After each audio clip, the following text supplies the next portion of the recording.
उद्धव ने कहा भगवान बहुत आनंद हो रहा है मुझे, लेकिन मैं आपसे कुछ पूछना चाहता हूँ। उद्धव वाच, उद्धव ने कहा यम कथविद प्रोक्तो नियमो वार करना का समाकु दम कृष्णा का तक्षा प्रभु किम दानम किम तपस्वर्यम के सत्यामुच्यते कस त्याग किम धर्म चेष्टा को यज्ञ का दक्षिणा। मैं आपसे पूछना चाहता हूँ कि दान की परिभाषा क्या है, दान किसे कहते हैं, शौर्य क्या है, सत्य क्या है, यज्ञ क्या है, त्याग क्या है, इष्ट धन क्या है और दक्षिणा क्या है, इसके बारे में आप मुझे बताएं। सच्चा बल क्या है, ऐश्वर्य क्या है, जीवन का लाभ क्या है, विद्या क्या है, लज्जा क्या है, सुख क्या है, दुख क्या है, पंडित किसे कहते हैं, मूर्ख पंथा मूर्ख किसे कहते हैं, स्वर्ग किसे कहते हैं, बंधु किसे कहते हैं, और कहा दरिद्र कौन है, कंजूस कौन है। और हे भगवान एतान प्रश्नान नो ब्रूहि, मैंने जो आपको पूछा है यम नियम के बारे में, इतने प्रश्न मैंने कर दिए, इसके बारे में बताएं, समाधान करें। सुनिए, ज़्यादा से ज़्यादा आपकी 5 मिनट ले रहा हूँ, 5 मिनट में कथा ना छोड़ूं तो खड़े हो जाना। तो जवाब दिया कि यम 12 प्रकार का है और नियम भी 12 प्रकार का है। श्री भगवान वाच, भगवान बोले अहिंसा, सत्य, अचौर्य, लज्जा, असंग, गलत लोगों का संग न करना, असंचय, जरूरत से ज़्यादा धन न रखना, धर्म में विश्वास रखना, ब्रह्मचर्य, मौन, स्थिर रहना, गलती करने वाले को क्षमा कर देना, लोगों को अभय दान देना, ये 12 यमः, ये 12 प्रकार के यम हैं। उसके तत्पश्चात 12 नियम है। सुनिए क्या, शौच, पवित्रता, जप रोज करना, तप व्रत करना, होम यज्ञ करना, आतिथ्य, अर्चन, तीर्थाटन और गुरु सेवा, ये 12 प्रकार के नियम हैं। एते उपासिता संत पुंसाम कामानी दोहंती, जैसे दुधारू गैया चाहे जब दूध निकालो तभी दे देती है, जिसके जीवन में 12 यम और 12 नियम हैं, वो जो चाहता है परमात्मा से परीक्षित उसको वही मिल जाता है। फिर तुमने और पूछा कि दम क्या है, इंद्रियों का संयम होना ही दम है। फिर आपने पूछा तितिक्षा क्या है, दुख से दुख सहन करने की ताकत का नाम तितिक्षा है। फिर आपने पूछा कि धैर्य क्या है, तो वर्णन किया कि जिह्वा के अग्रभाग पर उस वेग को आपने संभाल करके रखा।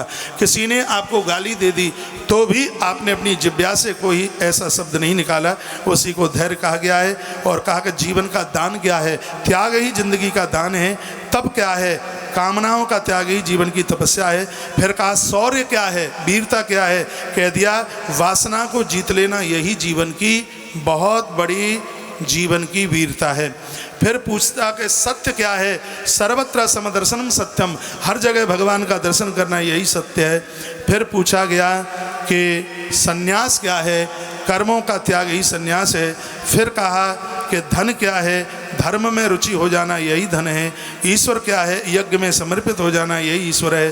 फिर पूछा दक्षिणा क्या है, ज्ञान का उपदेश यही दक्षिणा है। और कहा बल क्या है, कहा प्राणायाम ही जीवन का सबसे बड़ा बल है।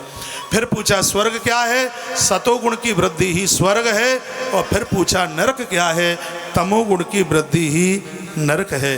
कहा लाभ क्या है, श्रीमद् भगवत भक्ति ही लाभ है। और उसके तत्पश्चात फिर पूछा सच्चा बंधु कौन है, कहा गुरु ही जीवन का सच्चा बंधु है। सुख क्या है, कामनाओं का त्याग ही सुख है। दुख क्या है, भोग इच्छा ही जीवन का सबसे बड़ा दुख है। जीवन का सबसे बड़ा बंधु क्या है, कहा अपनी देह को पहचान लेना, यह जीवन की बहुत बड़ी सबसे बड़ी उपयोगिता। आपका शरीर आपका मित्र है, आपका शरीर आपका बंधु है, क्योंकि ये शरीर आपको भगवान के चरणों तक पहुंचाता है। मूर्ख कौन है, अपने मुंह से अपनी बड़ाई करना यही मूर्खता है। और उसके तत्पश्चात कहा विद्वान कौन है, कह दिया जीव और बुद्धि का भेद ही मिट जाना यही जीवन की विद्वता है। दरिद्रता क्या है, जीवन में सब कुछ मिला तो भी असंतुष्ट रहा है, यही जीवन की दरिद्रता है। और उसके तत्पश्चात कहा कृपण क्या है, जिसकी इंद्रियां बिगड़ी हुई हैं वही कृपण है। जीवन में समर्थ कौन है, संसार से किसी भी प्रकार की आसक्ति नहीं है, वही जीवन में अपने आप में बहुत बड़ा समर्थ है। एते तब ते प्रश्ना मया सम्यक निरूपिता। इस प्रकार से 27 प्रश्नों का जवाब भगवान सुखदेव मुनि ने एक ही श्वास में दे दिया। एक बार जयकारा भगवान के नाम का लगाइए। बोलिए भक्त वत्सल भगवान की जय हो, आनंद कंद बिहारी लाल की जय हो।